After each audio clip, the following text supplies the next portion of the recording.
আসন্ন ত্রয়োদশ জাতীয় সংসদ নির্বাচনকে সামনে রেখে গাজীপুর ৫ আসনে ১০ দলীয় জোট সমর্থিত বাংলাদেশ জামায়াতে ইসলামীর মনোনীত প্রার্থী মোহাম্মদ খায়রুল হাসানের নির্বাচনে ইশতেহার ঘোষণা করা হয়েছে।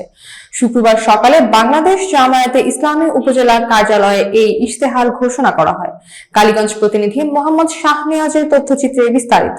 ঘোষিত ইশতেহারে গাজীপুর ৫ আসনকে নিরাপদ, কর্মসংস্থানমুখী, শিক্ষা ও প্রযুক্তিনির্ভর এবং ন্যায়ভিত্তিক আধুনিক জনপদে রূপান্তরের লক্ষ্য তুলে ধরা হয়।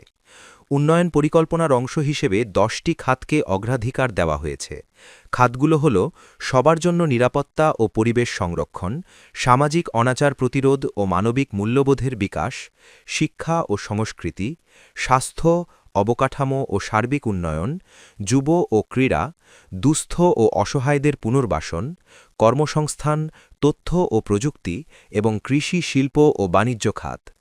ইশতেহার ঘোষণার অনুষ্ঠানে উপস্থিত ছিলেন বাংলাদেশ মসজিদ মিশন ও তামিরুল মিল্লাত মাদ্রাসার সাবেক অধ্যক্ষ মাওলানা জাইনুল আবেদিন, গাজীপুর জেলা জামায়াতে ইসলামীর আমির ড জাহাঙ্গীর আলম, সাবেক সচিব শেখ এ.কে মোতাহার হোসেন, বাংলাদেশ লেবার পার্টির কেন্দ্রীয় vice president M Yusuf Ali, Bangladesh Khelafat মজলিসের জেলা সাধারণ সম্পাদক অধ্যক্ষ মাওলানা মোহাম্মদ রুহুল আমিন কাসেমি, জামায়াতে ইসলামী জেলা আইন বিষয়ক সম্পাদক মোহাম্মদ মোখলেসুর রহমান, উপজেলা আমির হাজি আফতাব উদ্দিন, খেলাফত মজলিস উপজেলা সভাপতি মাওলানা রুহুল আমিন গাজীপুরী, এনসিপি নেতা মুস্তাফিজুর রহমান, রিদওয়ান শেখ সহ স্থানীয় নেতাকর্মীরা।